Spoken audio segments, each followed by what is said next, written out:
नमस्कार, खास खबर में आप सभी का स्वागत है। मैं हूं डॉक्टर प्रभात। खास खबर में आज हम बात कर रहे हैं उस पत्र की जिसे नाम दिया जाता है घोषणा पत्र। घोषणा पत्र वादों का वो पिटारा जो हर चुनाव से पहले जनता को दिया जाता है। जनता से वो वादे किए जाते हैं, उनको पूरा करने को लेकर संकल्प लिया जाता है। अलग-अलग नाम उसको दिए जाते हैं। नया पैटर्न चल पड़ा है। अब लोगों के बीच जाकर ये कहा जा रहा है कि हम खुद आपसे आपका घोषणा पत्र तैयार करवाएंगे, आपसे जानेंगे कि आप क्या चाहते हैं सरकार से। अगर हमारी सरकार बने तो कौन सी घोषणाएं आप चाहते हैं पूरी करना। लेकिन ये घोषणा पत्र और इसके लिए की जा रही कवायद क्या सिर्फ सियासी कवायद है? क्या वास्तव में इन दौरों से या फिर जो भी कैंपेनिंग चल रही है लोगों के मन की बात जानने के लिए, क्या वास्तव में मन की बात निकलकर बाहर आ पाती है? चुनाव के इस दौर में क्या लोग सच आपको बोल पाएंगे? और अगर वो सच आपको बोल पा रहे हैं तो क्या उतना मादा वो राजनीतिक दल रखते हैं कि उसे पूरा कर लें? नहीं पूरा करते हैं तो क्या इसे जो उन लोगों के साथ धोखा ना माना जाए जिनसे पूछकर और जिनकी बातों को ये कहकर कि आपकी बातें पूरी होंगी और आपने वोट लिया और जीत दर्ज की।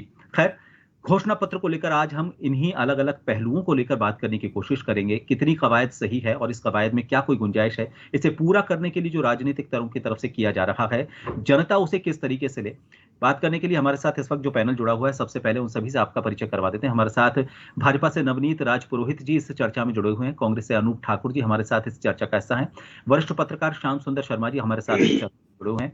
श्याम जी, घोषणा पत्र हर बार हर चुनाव में लागू होता है। एक तरह से ये वो अगर मैं थोड़ा-सा अलग भाषा में कहूँ तो ये वो दाना होता है जिससे जाल में फँसाने की कोशिश की जाती है चिड़िया को। लेकिन राजनीतिक दल इसे अलग-अलग तरह से नाम देते हैं। अब जो नया एक पैटर्न चल पड़ा है, ये कहा जाता है कि आप खुद बताइए आपको क्या चाहिए? आपको लगता है कि इससे राजनीति में कुछ बदलाव आ पाएगा या फिर जनता अब आपको अपने आप को थोड़ा-सा और ये महसूस करने लगेगी, थोड़ा-सा और ऊपर महसूस करने लगेगी, चलिए ठीक है, राजनीतिक दल हमें तवज्जो दे रहे हैं, हमारी बात को तवज्जो दे रहे हैं। वाक़ई ऐसा हो रहा है? अब देखिएगा कि प्रभात जी जिस प्रकार से कह रहे हैं 51 रथ के माध्यम से सुझाव पेटिकाएं ले जाकर के 8,000 सुझाव पेटिका के माध्यम से हम लोगों तक जाएंगे, 20 दिन में सब कुछ कर लेंगे। 20 दिन तक लोगों तक आप कह रहे हो कि आप ये तो कह रहे थे कि हम 1.5 करोड़ लोगों तक पहुंचेंगे। अब 1.5 करोड़ लोगों तक पहुंचने के लिए आप कितनी बार पहुंच पहुंच के आ गए? इससे पहले आपने आक्रोश यात्रा की थी, जब भी आप 14 लाख शिकायतें और पता नहीं सुझाव लेके आए थे, वो सुझाव उनके पास सुरक्षित है या नहीं मुझे नहीं पता। फिर परिवर्तन यात्रा की थी, फिर लोगों के पास गए, अब फिर 20 दिन तक आपको जाना है और कहो कि पार्टी को सक्रिय बनाना और दिखाना है कि भई हम आ गए हैं। आपसे पूछ रहे हैं, अरे भई आप कम से कम इकोनॉमी में किस प्रकार की चीज़ें लाना चाहते हो?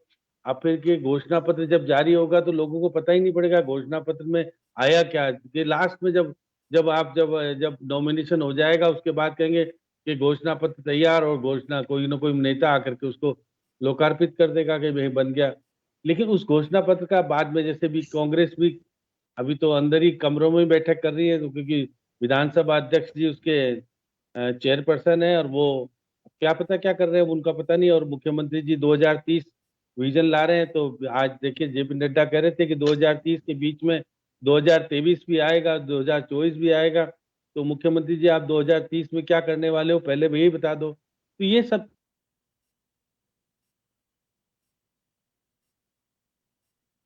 एक नई चीजें सामने आ रही है तो अब वो कितना सफल हो पाएगा कितना नहीं हो पाएगा कह रहे कि हम तो वंचितों को, युवाओं को, किसानों को और क्या-क्या, किस-किस को क्या-क्या देना चाहते हैं। मुझे नहीं पता क्या देंगे, क्या नहीं देंगे। वसुंधरा जी का पहले घोषणा पत्र कितना कारगर हुआ, कितना बना, अभी उसको भी एनालिसिस करना। आज वसुंधरा जी निश्चित तौर पर बोली, मेरी सरकार ने ये किया, मेरी सरकार ने किया, हम अब ये करने जा रहे हैं। क्योंकि अभी इन्होंने घोषित तो किया नहीं उनको, लेकिन जेपी नड्डा के सामने तो वो पूरी बोलती हैं।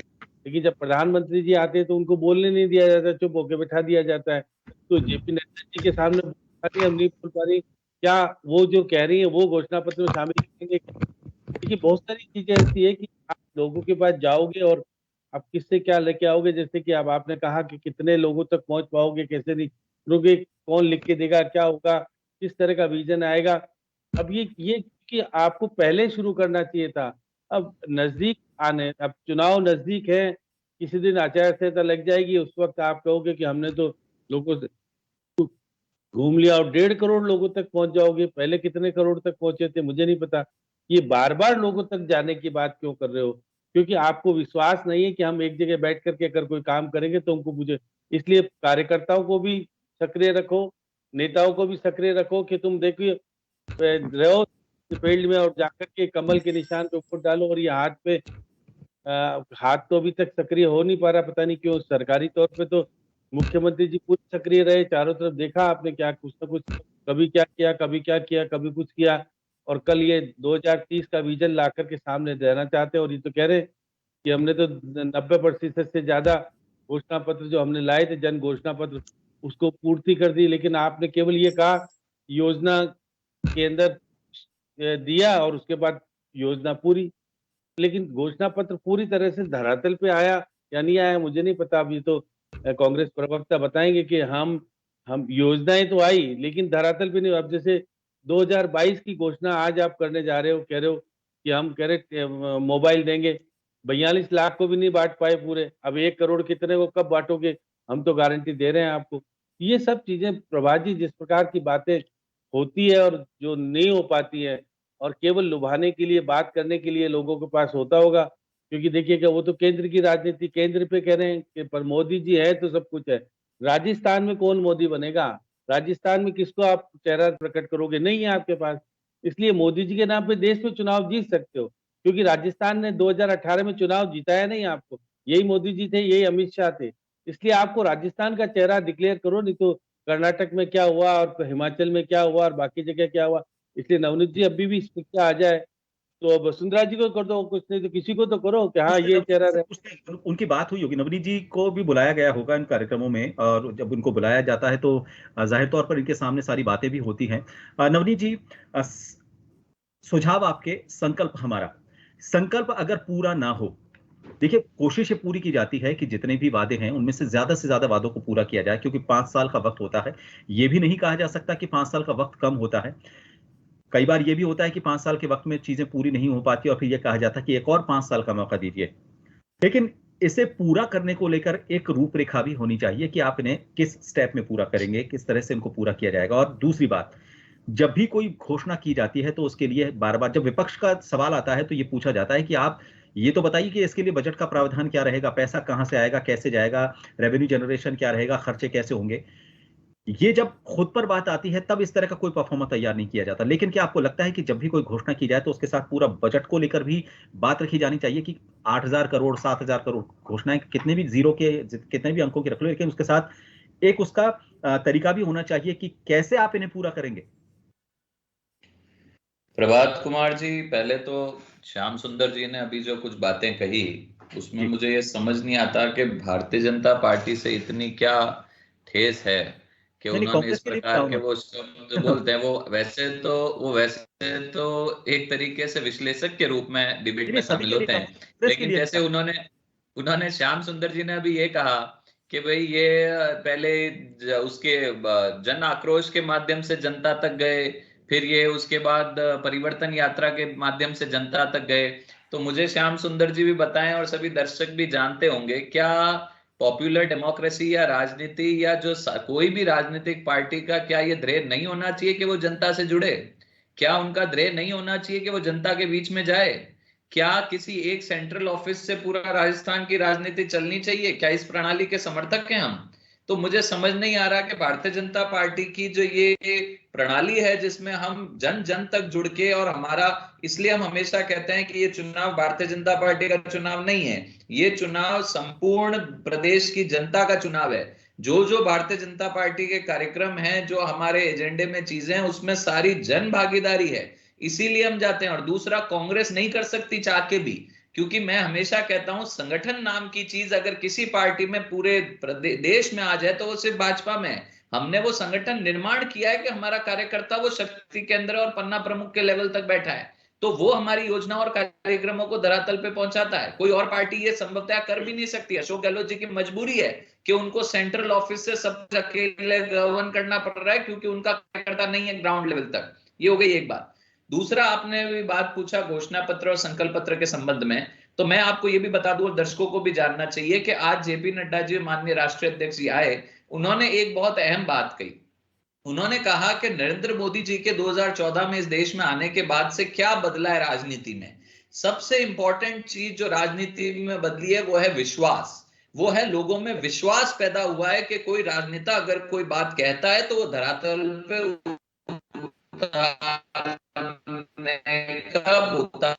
भी रखता है और अब राजनीति भारतीय जनता पार्टी की रिपोर्ट कार्ड की राजनीति है, मात्र खोखली घोषणाओं की राजनीति नहीं है। और ये इस बात से साबित होता है, प्रमाणित होता है कि जिस दिन सरकार और प्रधानमंत्री जी या हमारा कोई भी नेता शपथ लेता है वो उस दिन से काम पे लग जाता है। अशोक गहलोत जी के तरह से काम नहीं होता, जिसमें अभी मैं किसी और डिबेट में भी था, वो कांग्रेस के प्रवक्ता डिबेट छोड़ के चले गए। मैंने पूछा था उनसे कि 2018 दिसंबर में कांग्रेस सरकार प्रदेश में आई थी, 2023 फरवरी बजट से पहले तक कितनी घोषणाएं, कौन सी घोषणाएं धरातल पे उतरी? बजट एग्जीक्यूशन भी मात्र 25% ऑफिशियल आंकड़े हैं जो अखबारों ने छापे हैं कि जो बजट घोषणाएं करी वो 25% तक वो एग्जीक्यूट हुई है। तो इस एग्जीक्यूशन पॉलिसी के साथ मैं दावे से कहता हूं कि कांग्रेस के पास 2023 विधानसभा चुनाव के आगे का कोई प्लान नहीं है। इसीलिए आपने देखा कि उनकी ना तो इस तरह का कोई कार्यक्रम है, उनकी ना कोई ऐसी कमेटी है, उनका ना कोई घोषणा पत्र पे काम चल रहा है। भारतीय जनता पार्टी ने उसको घोषणा पत्र नहीं बोल के हमने हमारी समिति का नाम भी संकल्प पत्र समिति दिया है, क्योंकि हम इन परिभाषाओं को बदलना चाहते हैं। जो इस देश में 7 दशकों में कांग्रेस के कुशासन में ये जो परिभाषाएं बन गई है, जिसको हम कहते हैं सेटिंग अ नोशन एवरी टाइम, ये भारतीय जनता पार्टी की राजनीति नहीं है। जो कहा है वो करके दिखाया है। माननीय नरेंद्र मोदी जी ने मंच से कहा है कि मोदी मतलब गारंटी, मोदी मतलब काम की गारंटी। जिस दिन शपथ लेते हैं एक एजेंडा के साथ आते हैं, एक रोड मैप के साथ आते हैं, एक लॉन्ग टर्म डेवलपमेंट प्लान के साथ शपथ लेते हैं और उस पे पहले ही दिन से कार्य प्रारंभ करते हैं। केंद्र सरकार उसका सबसे बड़ा उदाहरण है। जो पिछले 9-10 सालों में केंद्र सरकार ने अचीव किया है वो राजस्थान की प्रदेश की सारी जनता ने देखा है और उसका लाभ राजस्थान की जनता ने भी उतने ही प्रोपोर्शन में उठाया है। चाहे वो उज्ज्वला हो, चाहे वो पीएम किसान योजना हो। आप कहते हैं कि धरातल पे उतरती नहीं है। आपने भी शुरू में अपना जब डिबेट शुरू करी तो एक बोला था कि ये क्या मीठी गोली है जो किसी को दे, ऐसा कुछ बात बोली थी, मुझे ढंग से याद नहीं आ रहा। तो आप इस बात को समझिए कि वो किसान समझता है, सब जो गांव में बैठा है जिसके खाते में 2000 रुपए आते हैं, वो समझता है इस बात को कि कहां से लाभ आ रहा है, कौन धरातल पे चीजों को उतार रहा है। जिनके गांवों में पक्के मकान बने हैं और जो मेरी माताएं बहनें हैं जिनके शौचालय बने हैं, जिनको अपनी अस्मिता के साथ कॉम्प्रोमाइज करके अब खेतों में नहीं जाना पड़ता, लुक छुप के अंधेरे का इंतजार नहीं करना पड़ता, वो जानती है कि मोदी ने क्या काम किया इस देश में। सभी लोग जो आज उत्तर प्रदेश की लॉ एंड ऑर्डर प्रणाली देख रहे हैं वो जानते हैं कि भारतीय जनता पार्टी ने कैसा काम किया है। तो ऐसी अनेक योजनाएं हैं जिस माध्यम से हम लोग चलते हैं और इस संकल्प पत्र में भी हमने स्ट्रेट एजेंडा सेट कर लिया है। पूरे 8000 शक्ति केंद्रों तक हमारा जो है संकल्प पेटिका जाएगी और जन जन से सुझाव लिया जाएगा।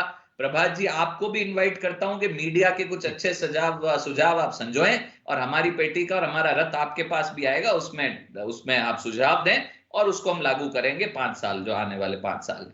ये मैं तो इसका स्वागत करता हूं। अगर आप लोगों के बीच में अगर जाया जा रहा है और लोगों से सीधा संवाद किया जा रहा है, मुझे लग रहा है कि बीच में जो एक गैप का, जिसको कम्युनिकेशन गैप कहा जाता है, वो खत्म करने की कोशिश की जा रही है और सीधा होना भी यही चाहिए। जिसे चाहिए सीधा उससे संवाद किया जाए। ये राजनीतिक दलों की अच्छी पहल है और इस राजनीतिक दलों की अच्छी पहल का स्वागत मीडिया कर भी रहा है।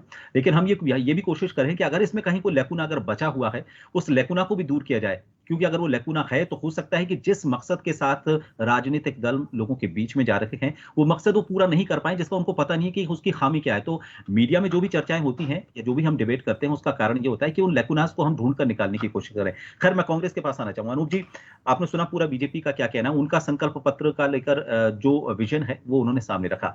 लेकिन जो श्याम जी ने कहा एक विषय जरूर सही, और नवनीत जी ने भी सही विषय छेड़ा कि कई बार ये होता है कि जो सरकारें होती हैं घोषणाएं बहुत करती हैं और बड़े बड़े वादे किए जाते हैं, लेकिन एक प्लानिंग की कमी कहें या क्या कहें, जिसकी वजह से बजट तक लैप्स हो जाता है। चाहे सेंट्रल की कई योजनाएं होती हैं, सेंट्रल का जो पैसा होता है वो उनको वापस करना पड़ जाता है क्योंकि वो सही तरीके से एग्जीक्यूट नहीं हो पाता है।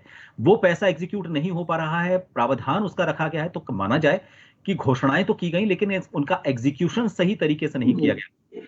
ये इस कमी को दूर करने के लिए क्या विजन है कांग्रेस के पास, ताकि पैसा कम से कम लैप्स ना हो, वो बजट जो है जिस चीज के लिए रखा गया है वो खर्च हो। अब चाहे जल जीवन मिशन की बात करें, फिर सेंट्रल की तरफ से कई योजनाएं हैं जिनको लेकर उनका ये कहना है कि वो पैसा हम भेजते हैं लेकिन वापस आ जाता है।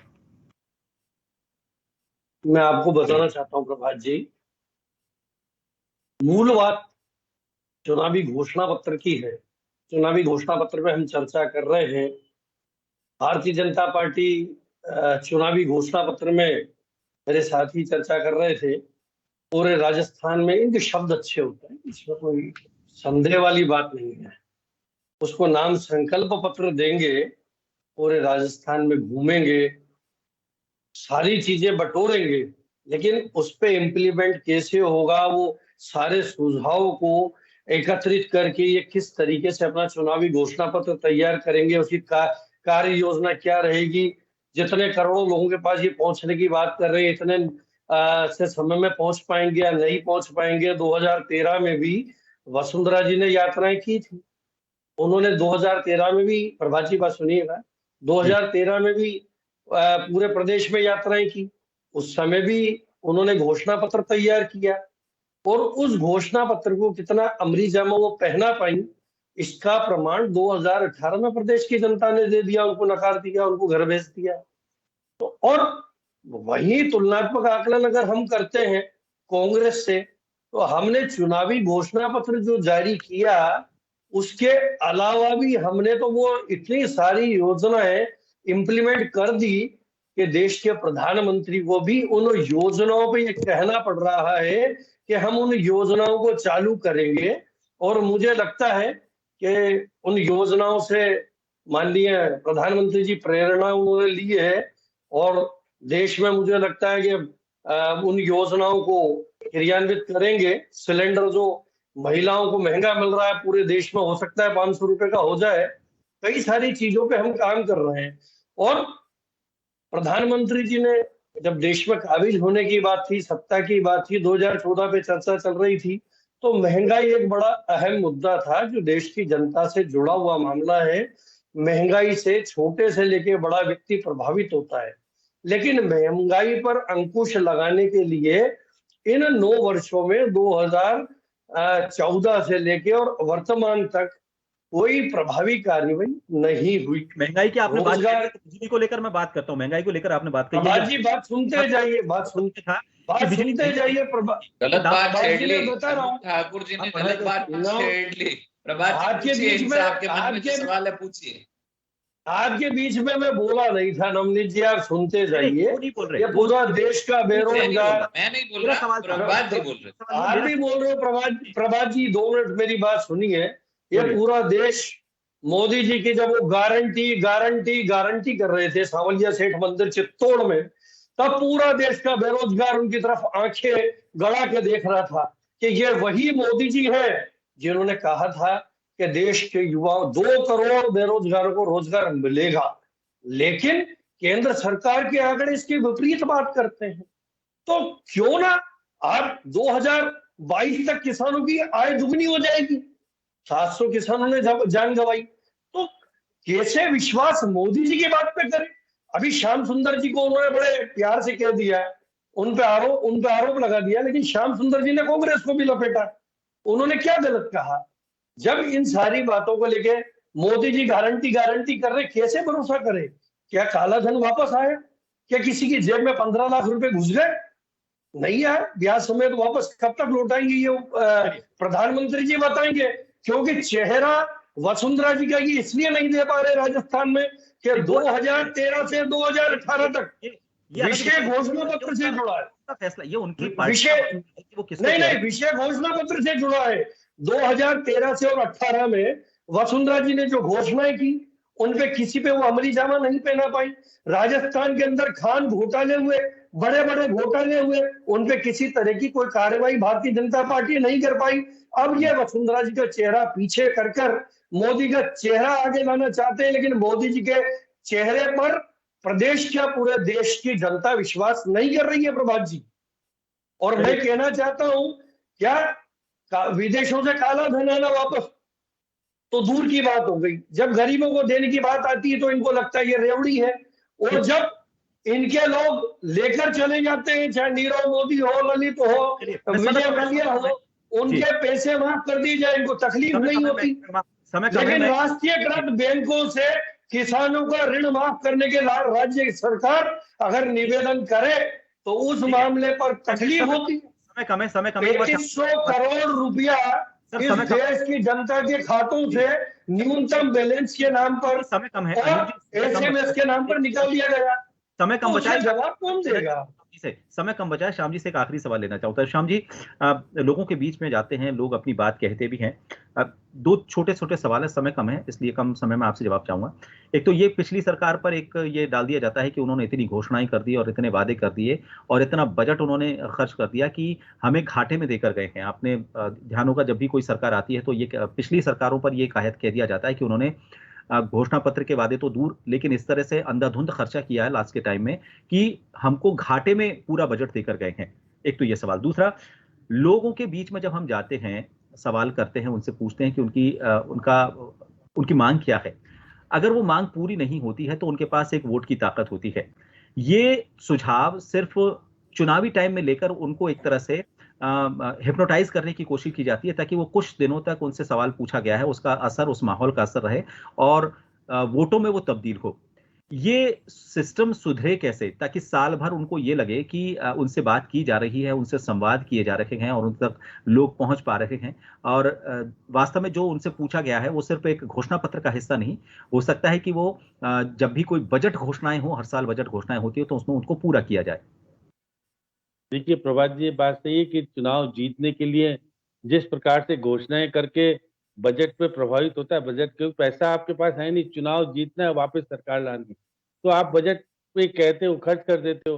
5.5 लाख करोड़ का कर्जा है, हम कर्जे को चुकाने के लिए, क्या ब्याज चुकाने के लिए भी कर्जा लेना पड़ता है, तो इकोनॉमी तो चरमरा गई है निश्चित तौर पर। इसलिए चुनाव आयोग को या शिष्टाचार के नाते कोई पार्लियामेंट में या किसी तरह से एक न एक ऐसा लकीर खींचनी चाहिए कि हम इस प्रकार की घोषणा कर सकते हैं, इतना कर सकते हैं।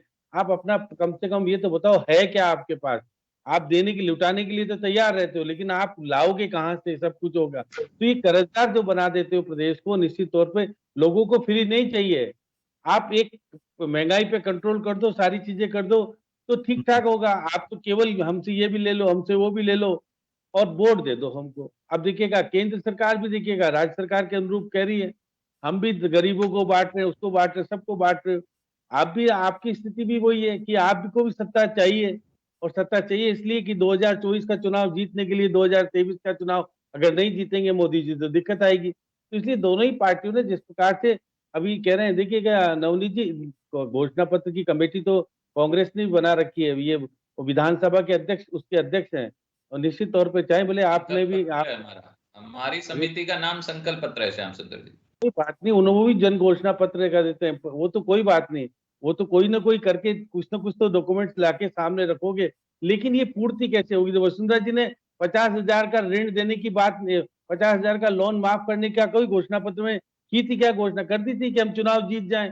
करी थी ना आपके सामने जाते जाते, और वो 2,000 करोड़ का प्रावधान करके 8,000 करोड़ का खर्चा करके चली गई। तो कौन पूरे पूछा इनको? ये रो रहे थे कि हम कर्ज के आंकड़े 200% ज्यादा है श्याम सुंदर जी। कल हमारी एक डिबेट थी, उसमें यही चर्चा थी और मैं स्पष्ट कर दूं, सारी सरकारें कर्ज लेती है, नरेंद्र मोदी सरकार के ऊपर भी कर्ज है, लेकिन उस कर्ज को कहां उपयोग लिया जाता है उस पर डिबेट है। आप उसको डेवलपमेंटल वर्क के लिए यूज करते हैं, अलाउड, लेकिन अगर आप उस कर्ज को बिल्कुल अव्यवस्थित चीजों में खर्च करते हैं जिससे कोई कैपिटल एक्सपेंडिचर नहीं है, वो खतरनाक। प्रोविजन बजट का जो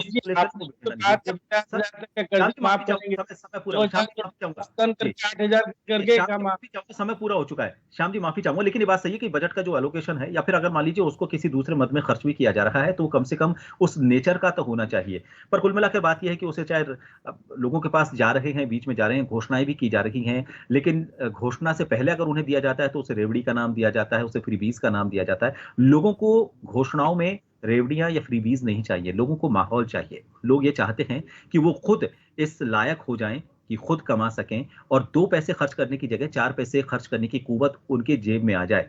लोग ये चाहते हैं कि घर से बाहर निकले, सुरक्षित महसूस करें। महिलाएं ये चाहती हैं कि उनको उनका पूरा हक मिले।